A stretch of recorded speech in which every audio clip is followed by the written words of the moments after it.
Hi friends, എല്ലാവർക്കും പുതിയൊരു വീഡിയോയിലേക്ക് സ്വാഗതം. ഇന്നത്തെ വീഡിയോയിൽ നമ്മൾ നോക്കാൻ പോകുന്നത് ഡിഫറെൻറ്റ് ടൈപ്സ് ഓഫ് ബൈക്ക് എഞ്ചിനുകളെ കുറിച്ചാണ്. നമുക്കെല്ലാവർക്കും ബൈക്കുകളെക്കുറിച്ച് അറിയാമെങ്കിലും ബൈക്കുകളുടെ ഹൃദയഭാഗമായി കരുതപ്പെടുന്ന ബൈക്ക് എഞ്ചിനുകളെക്കുറിച്ചുള്ള ശരിയായ രീതിയിലുള്ള അറിവ് നമ്മളിൽ പലർക്കും ഉണ്ടാകാറില്ല.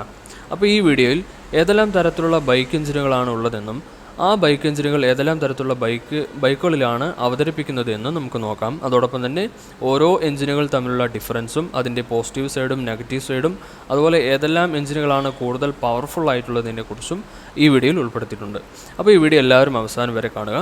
അപ്പോൾ നമുക്ക് നേരെ വീഡിയോയിലേക്ക് കിടക്കാം.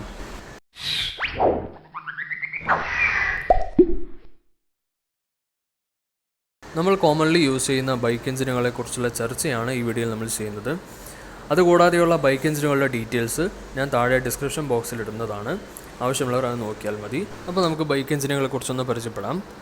Single cylinder, twin cylinder, inline 3, inline 4, V4 തുടങ്ങിയ എഞ്ചിനുകളാണ് കോമൺലി സാധാരണയായിട്ട് യൂസ് ചെയ്യുന്ന ബൈക്ക് എഞ്ചിനുകൾ.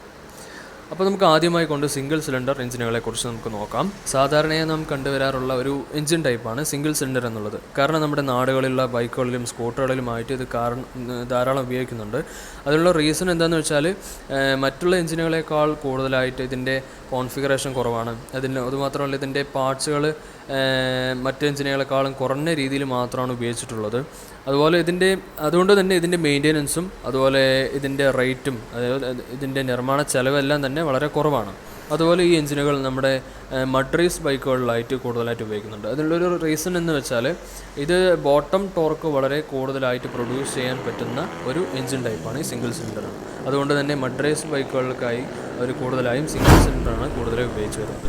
പിന്നെ നമുക്ക് സിംഗിൾ സിലിണ്ടർ എഞ്ചിനുകളുടെ പോസിറ്റീവ് സൈഡ് നമ്മൾ നോക്കുകയാണെങ്കിൽ മറ്റ് എഞ്ചിനുകളെ അപേക്ഷിച്ച് ഇതിൻ്റെ സൈസ് വളരെ കുറഞ്ഞ രീതിയിൽ നമുക്കിത് നിർമ്മിക്കാനാവും എന്നുള്ളതാണ്. അതോടൊപ്പം തന്നെ ഇതിൻ്റെ വെയിറ്റ് നമ്മൾക്ക് മറ്റ് എഞ്ചിനുകളെക്കാളും കുറഞ്ഞ രീതിയിലുള്ള വെയിറ്റിൽ നമുക്കിതിനെ നിർമ്മിക്കാൻ കഴിയും എന്നുള്ളതാണ്.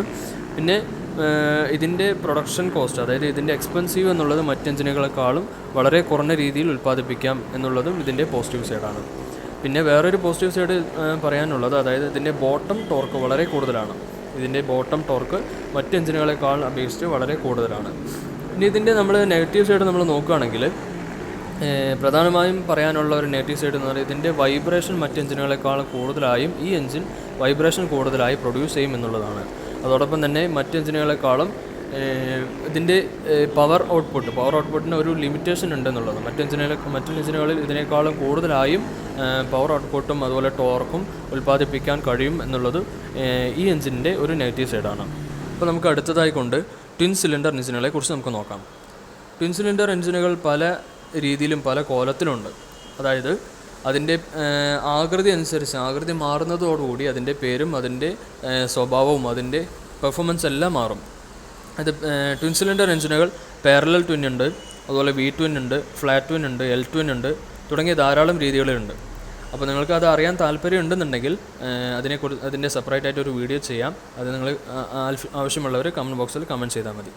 അപ്പോൾ നമുക്ക് കോമൺ ആയിട്ട് നോക്കുകയാണെങ്കിൽ ട്വിൻ സിലിണ്ടർ എഞ്ചിനുകൾ പ്രധാനമായി ഉപയോഗിച്ച് വരാറുള്ളത് നമ്മുടെ യമഹ R3, അതുപോലെ കവാസാക്കി നിഞ്ച 300 തുടങ്ങിയ എൻട്രി ലെവൽ സ്പോർട്സ് ബൈക്കുകളിലും അതുപോലെ തന്നെ ക്രൂസർ ബൈക്കുകളിലും അതുപോലെ ADV എന്ന് വെച്ചാൽ അഡ്വഞ്ചർ ബൈക്കുകളിലായിട്ടും കൂടുതലായിട്ട് ഉപയോഗിച്ച് വരാറുണ്ട്.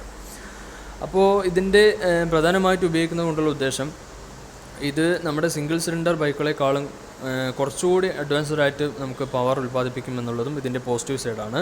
അതുപോലെ മറ്റ് സിംഗിൾ സിലിണ്ടറേക്കാളും അത്യാവശ്യം നല്ല രീതിയിൽ തന്നെ സ്മൂത്ത്നെസ്, അതായത് നമുക്ക് കംഫർട്ടായിക്കൊണ്ട് നമുക്ക് റൈഡ് ചെയ്യാൻ പറ്റുമെന്നുള്ളതും ഇതിൻ്റെ പോസിറ്റീവ് സൈഡാണ്. പിന്നെ ഇതിൻ്റെ പോസിറ്റീവ് സൈഡ് എന്ന് വെച്ചാൽ ഇത് നല്ലൊരു ബാലൻസിങ് കിട്ടും. അതായത് വണ്ടിക്ക് നമ്മൾ ട്വിൻ സിലിണ്ടർ ആയിട്ടുള്ള ബൈക്കുകൾക്ക് കൂടുതലായിട്ടും ബാലൻസിങ് തരും എന്നുള്ളത് ഇതിൻ്റെ പോസിറ്റീവ് സൈഡാണ്. ഇതിൻ്റെ നെഗറ്റീവ് സൈഡ് നമ്മൾ നോക്കുകയെന്ന് വെച്ചാൽ നെഗറ്റീവ് സൈഡ് പ്രധാനമായും ഇതിലുള്ളത് നല്ല വൈബ്രേഷൻ ഉണ്ടാവും എന്നുള്ളതും ഇതിൻ്റെ നെഗറ്റീവ് സൈഡാണ്. ഇനി നമുക്ക് ഇൻലൈൻ 3 എഞ്ചിനുകളെക്കുറിച്ച് നമുക്ക് നോക്കാം. 2 സിലിണ്ടർ ബൈക്കുകളിൽ 2 സിലിണ്ടർ ഉള്ളതുപോലെ തന്നെ ഇതിൻ്റെ പേര് പോലെ 3 സിലിണ്ടറുകളാണ് ഈ എഞ്ചിനിൽ ഉണ്ടാവുക. ട്വിൻ സിലിണ്ടർ എഞ്ചിനും അതുപോലെ 4 സിലിണ്ടർ എഞ്ചിനും ഇടയിൽ നിൽക്കുന്ന ഒരു മധ്യനിരക്കാരനായ നല്ല പവർഫുൾ ടോർക്ക് ഉൽപ്പാദിപ്പിക്കാൻ കഴിവുള്ള ഒരു എഞ്ചിനാണ് 3 സിലിണ്ടർ ബൈക്ക് എന്നുള്ളത്. ഈ ബൈക്ക് പ്രധാനമായും മിഡ് റേഞ്ച് പഞ്ചും അതുപോലെ ബോട്ടമിൻ്റെ ടോർക്കും നന്നായി തന്നെ ഈ എഞ്ചിൻ ഉൽപ്പാദിപ്പിക്കുന്നുണ്ട്. ഈ എഞ്ചിന് നല്ല ടോപ്പ് സ്പീഡ് നൽകാൻ പറ്റില്ല എങ്കിലും ഒരു മീഡിയം RPM-ലും അതുപോലെ ലോ RPM-ലും നല്ല രീതിയിൽ തന്നെ ടോർക്ക് ഉൽപ്പാദിപ്പിക്കാൻ കഴിവുള്ള ഒരു എഞ്ചിനാണ് 3 സിലിണ്ടർ എഞ്ചിൻ എന്നുള്ളത്. നല്ല കംഫോർട്ടും ഹൈ പെർഫോമൻസും അതുപോലെ തന്നെ ലോ വൈബ്രേഷൻസും ഈ എഞ്ചിന് മറ്റ് പ്രത്യേകതകളാണ്. യമഹ FZ9, അതുപോലെ ട്രംഫ് സ്ട്രീറ്റ് ട്രിപ്പിൾ, അതുപോലെ MV അഗസ്റ്റ ബ്രൂട്ടൽ 800 തുടങ്ങിയ നേക്ഡ് ബൈക്കുകളിൽ ഇവൻ്റെ സാന്നിധ്യം നമുക്ക് കാണാവുന്നതാണ്. ഇനി അടുത്തത് നമ്മൾ നോക്കാൻ പോകുന്നത് ഇൻലൈൻ 4 എഞ്ചിനുകളെ കുറിച്ചാണ്. 4 സിലിണ്ടറുകളോട് കൂടിയ എഞ്ചിനാണ് ഇത്. ഏറ്റവും പെർഫെക്റ്റ് ആയിട്ടുള്ള എഞ്ചിൻ എന്ന് വേണമെങ്കിലും ഈ എഞ്ചിനെ നമുക്ക് വിളിക്കാം. കാരണം സ്മൂത്ത് പവർ ഡെലിവറി, അതുപോലെ തന്നെ കുറഞ്ഞ വൈബ്രേഷൻ, അതുപോലെ ഹയർ RPM, ടോപ്പ് സ്പീഡ് തുടങ്ങിയ ധാരാളം ഗുണങ്ങൾ ഈ എഞ്ചിൻ നമുക്ക് പ്രൊഡ്യൂസ് ചെയ്യുന്നുണ്ട്. പ്രധാനമായും ഇത് നമുക്ക് കാണാൻ കഴിയുന്നത് 600 to 1000 cc ബൈക്കുകളിലാണ്, സ്പോർട്സ് ബൈക്കുകളിലാണ് നമുക്കിത് കാണാൻ കഴിയുന്നത്.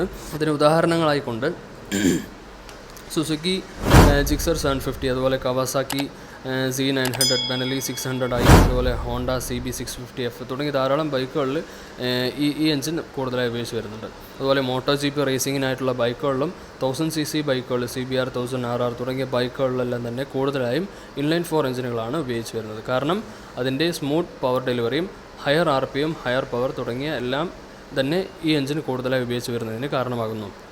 ഈ എഞ്ചിൻ്റെ നെഗറ്റീവ് സൈഡ് നോക്കുകയാണെങ്കിൽ സ്വാഭാവികമായും ഇത് 4 സിലിണ്ടർ ആയതുകൊണ്ട് തന്നെ ഇതിൻ്റെ സൈസ് വളരെ വലുതാണ്. അതോടൊപ്പം തന്നെ ഇതിൻ്റെ ഹെവിനെസ് കൂടുതലാണ്, ഇതിൻ്റെ വെയിറ്റും വളരെ കൂടുതലാണ് തുടങ്ങിയവയാണ് ഇതിൻ്റെ നെഗറ്റീവ് സൈഡ്. ഇനി അടുത്തതായിക്കൊണ്ട് V4 എഞ്ചിനുകളെ കുറിച്ച് നമുക്ക് നോക്കാം. ഇൻലൈൻ 4 എഞ്ചിനുകളെ പോലെ തന്നെ ഇവ ഏകദേശം താരതമ്യപ്പെടുത്താമെങ്കിലും ഇതിൻ്റെ സ്ട്രക്ചറിലുള്ള ചെറിയ വ്യത്യാസങ്ങൾ കാരണം കൊണ്ട്, അതുപോലെ തന്നെ ഇൻലൈൻ 4-നേക്കാളും കൂടുതലായും ടോർക്കും അതുപോലെ മാരക പവറും ഹൈ പെർഫോമൻസും ഈ എഞ്ചിനുകൾക്ക് ഉൽപ്പാദിപ്പിക്കാം എന്നുള്ളതുകൊണ്ടും തന്നെ ഇൻലൈൻ 4 നിന്ന് വ്യത്യസ്തമാക്കുന്നുണ്ട്. ഈ എഞ്ചിൻ്റെ പോസിറ്റീവ് സൈഡ് നമ്മൾ നോക്കുകയാണെങ്കിൽ കൂടുതലായിട്ടും ഇൻലൈൻ 4-നേക്കാളും കൂടുതലായും പെർഫോമൻസ് കൂടുതലായി ഉൽപ്പാദിപ്പിക്കും എന്നുള്ളതുകൊണ്ടും, അതുപോലെ തന്നെ നല്ല ബാലൻസിങ്, അതുപോലെ ലോ വൈബ്രേഷൻസ്, അതുപോലെ ഇതിൻ്റെ ഡൈമെൻഷൻ എന്നുള്ളത് ഇൻലൈൻ 4 എഞ്ചിനേക്കാളും കൂടുതൽ ഡൈമെൻഷൻ നമ്മുടെ ബൈക്കുകളിലുള്ള ഫ്രെയിമുകളിൽ ഒതുക്കാൻ പറ്റുന്നതുകൊണ്ടും ഇതെല്ലാം തന്നെ ഇതിൻ്റെ പോസിറ്റീവ് സൈഡാണ്. നെഗറ്റീവ് സൈഡായിട്ട് നമ്മൾ നോക്കാന്നുള്ളത് ഇതിൻ്റെ കൺസ്ട്രക്ഷൻ, അതായത് ഈ തരത്തിലുള്ള V4 എഞ്ചിനുകൾ നിർമ്മിക്കാനുള്ള കോംപ്ലിക്കേഷനെ കുറിച്ചാണ്. ഇൻലൈൻ 4 എഞ്ചിനുകളെക്കാളും കൂടുതലായും കോംപ്ലിക്കേറ്റഡ് ആണ് V4 എഞ്ചിനുകളെ നിർമ്മിക്കാനുള്ളത് എന്നുള്ളതും, അതുപോലെ തന്നെ ഇതിൻ്റെ നിർമ്മിക്കാനുള്ള കോസ്റ്റ് ഇൻലൈൻ 4 എഞ്ചിനുകളെക്കാൾ കൂടുതലാണ് എന്നുള്ളതും ഇതിൻ്റെ ഒരു നെഗറ്റീവ് സൈഡാണ്. അതുപോലെ തന്നെ ഇൻലൈൻ 4 എഞ്ചിനുകളെക്കാളും ഇതിനെ കുറച്ച് ഭാരം കൂടുതലും എന്നുള്ളത് ഇതിൻ്റെ നെഗറ്റീവ് സൈഡാണ്. ഈ എഞ്ചിനുകൾ കൂടുതലായി ഉപയോഗിച്ച് വരുന്നത് നേരത്തെ പറഞ്ഞതുപോലെ തന്നെ വേൾഡ് ക്ലാസ് MotoGP ബൈക്കുകളിലും, അതുപോലെ തന്നെ സ്പോർട്സ് ടൂറിംഗ് ബൈക്കുകൾ ഡുക്കാറ്റി പാനികാലെ V4, അതുപോലെ ഏപ്രിൽ RS V4 തുടങ്ങിയ സ്പോർട്സ് ടൂർ ബൈക്കുകളിലും ഈ എഞ്ചിനുകൾ ഉപയോഗിച്ച് വരുന്നുണ്ട്. അപ്പോൾ ഫ്രണ്ട്സ്, നമ്മുടെ വീഡിയോ ഇത്ര തന്നെ ഉള്ളൂ. എല്ലാവർക്കും ബൈക്ക് എഞ്ചിനുകളെക്കുറിച്ച് കൂടുതലായും എല്ലാ രീതിയിലും എല്ലാ കാര്യം മനസ്സിലായി എന്ന് വിചാരിക്കുന്നു. ഇത് കൂടാതെയുള്ള അറിവുകൾ നിങ്ങൾക്ക് അറിയുന്നുണ്ടെങ്കിൽ കമൻറ്റ് ബോക്സിൽ കമൻറ്റ് ചെയ്യുക. ഈ വീഡിയോ എല്ലാവർക്കും ഇഷ്ടമായെങ്കിൽ ലൈക്ക് ചെയ്യുക, മറ്റുള്ള സുഹൃത്തുക്കൾക്കായി ഷെയർ ചെയ്യുക. ഈ ചാനൽ മറക്കാതെ തന്നെ സബ്സ്ക്രൈബ് ചെയ്യുക. വീണ്ടും നല്ലൊരു വീഡിയോയുമായി വീണ്ടും കണ്ടുമുട്ടുന്നതുവരെ എല്ലാവർക്കും നമസ്കാരം.